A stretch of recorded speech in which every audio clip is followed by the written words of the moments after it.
your car was equipped, it would 10 times a second be able to kind of put together a message. And the kind of message we're talking about, I'll show you an example. It looks like, is your screen working? Yep. Screens are on, both of them? Okay, so like we have 3 vehicles that are equipped. There are 2 Fiestas that you'll see up there and our vehicle. And the message that we're sending out has like our ID, which is just a temporary ID, but it has longitude, latitude, elevation, our speed, our heading angle, our acceleration, yaw rate, brake status, traction control, ABS, steering angle, throttle position, our width, our length, whether our lights are on. So all kinds of information. You know, we can get some of this information from a radar, but not all of it. We can get range and relative velocity, but here, using very low-cost Wi-Fi and GPS technology, we get all this information from every other car out there, and then normally as a driver, you wouldn't really even know this was happening.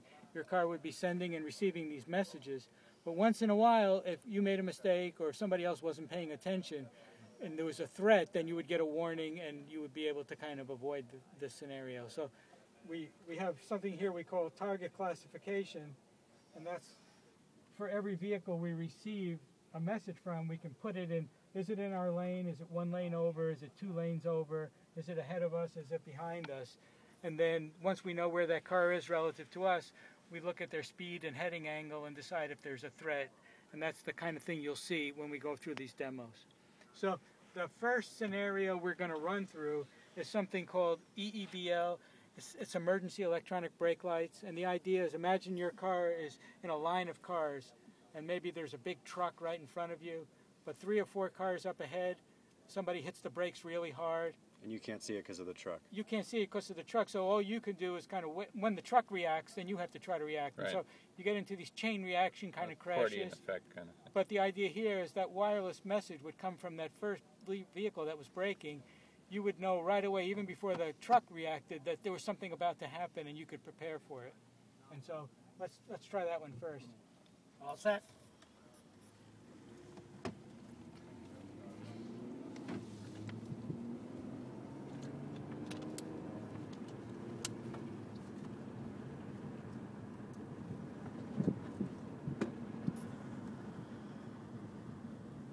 This is, you know, the NHTSA administrator said this is the next big breakthrough. That's what we think too in safety, because it's affordable technology that works so well. So what we're going to see is that black car is going to be the lead car. He's going to brake hard, and even before that blue car reacts, we're going to get a warning that says there's a hard braking about to occur. 3, 2, 1.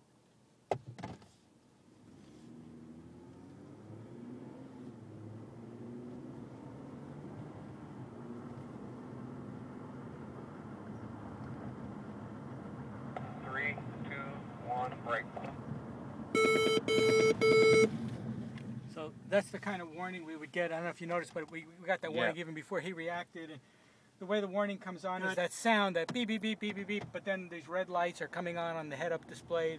So if a driver wasn't paying attention, he would see the red lights right away from here, even if that blue car didn't have his red lights on. Have you tested what kind of warning people are responsive to? Because it seems like some warnings people might just freak out and not know what to do. That's a big topic, and like each company is, you know, Ford is not the only one working on this. You know, we're working with all other car makers and the government, and each company has their own approach towards that. You know, these are. You need a warning that really kind of gets people's attention right away, because these are meant to distract you. They're meant to compel you to look up, and so, you know, this is the approach we've taken, but others have a slightly different approach. The idea of this scenario is we're using an automotive-grade GPS, just a single-frequency GPS. It's low cost, but we can classify vehicles whether they're in our lane or not. So we're going to drive by that car, imagine he's in another lane, and show that we don't get a warning, even though we're using like a very low-cost GPS. Same kind of GPS you might have in that thing. Oh, okay. And that's a big deal for us, because we want to put this on all cars, not just new cars, and so it has to be very low-cost technology. So you see, we classify him as a head right, and we're saying he's not in our lane, so we don't need to get a warning. So it doesn't tell us we're going to crash into him because we're beside him. Because as a driver, you know, you wouldn't want to get a warning from everything on the road, only the things that are really threats. the next scenario. I'm gonna get set up.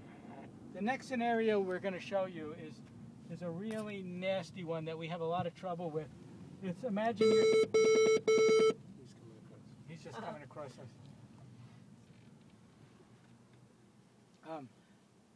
Imagine that you're driving down the highway and you're following this blue car, and somewhere up ahead there's a car that's broken down and it's stopped, but it's in lane, and you can't see it because you're behind this guy, and then all of a sudden at the last second he decides to swerve out of the way, and suddenly it's revealed, and, Right. and it's a panic where you have to react. You know, even with a radar, you can't see through to the next car. But with this technology, that wireless message comes through. So when he swerves out of the way, we'll get a message based on that black car that stopped. And so let's try that one. 3, 2, 1. So we're following him. He's not a threat. We're classifying him as ahead. Everything is fine. Then we get a message early on from that black car, even though the blue car was never a problem Right. for us, to just tell us, hey, be careful. Good.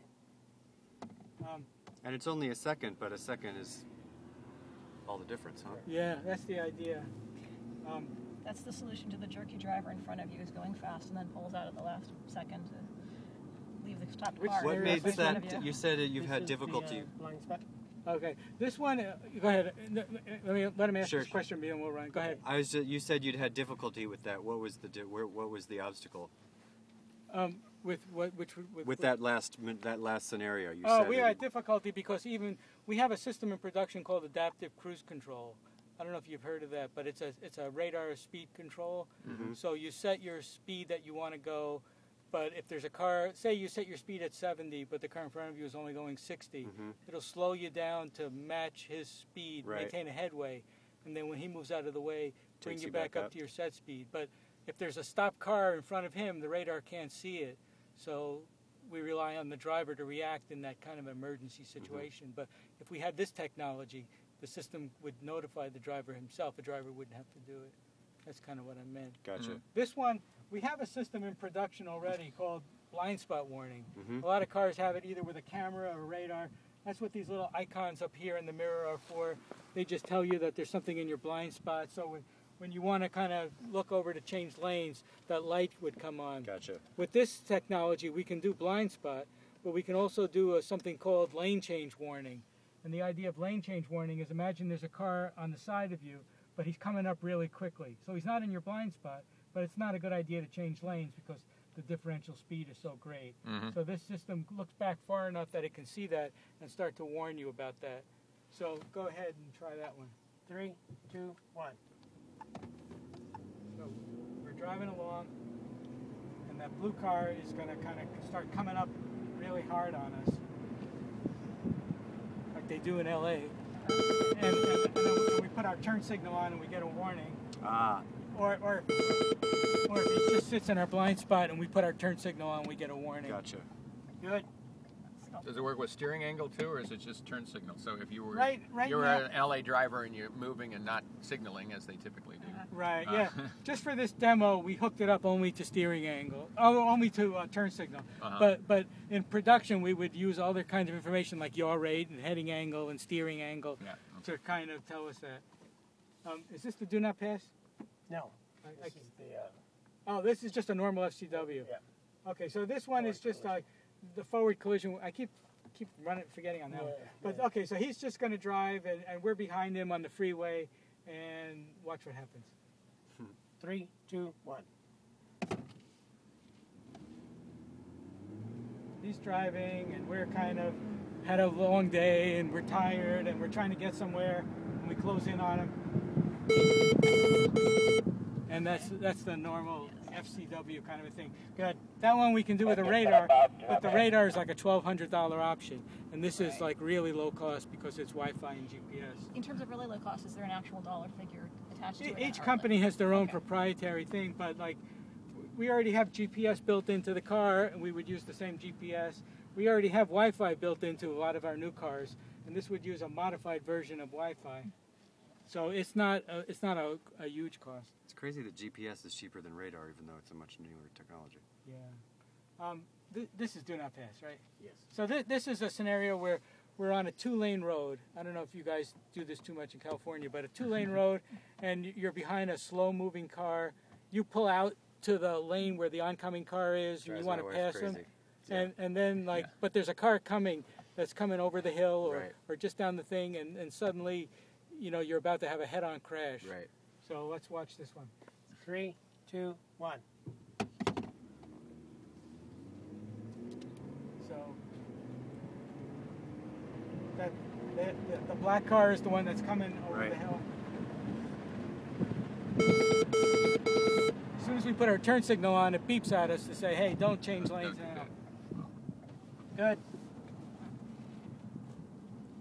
And the last two we're going to show you are intersection scenarios, and those are intersection crashes are about a third of all the fatal crashes.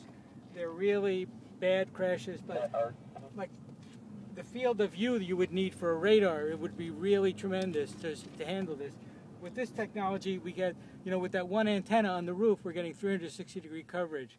So imagine this is an intersection, that truck is parked there, but we're trying to pull out, but somebody's coming and we can't see him. Right. 3, 2, 1.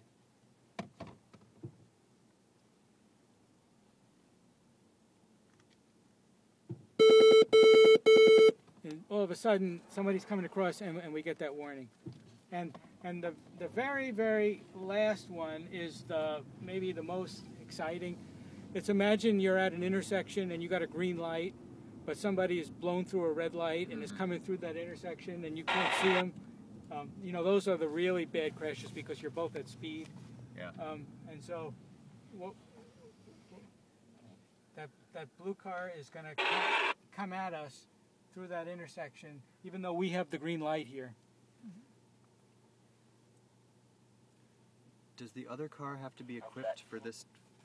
Both the have to be warnings? equipped, Yeah. yeah, because it's the message I'm getting from him that tells me he's Gotcha. there. Yeah.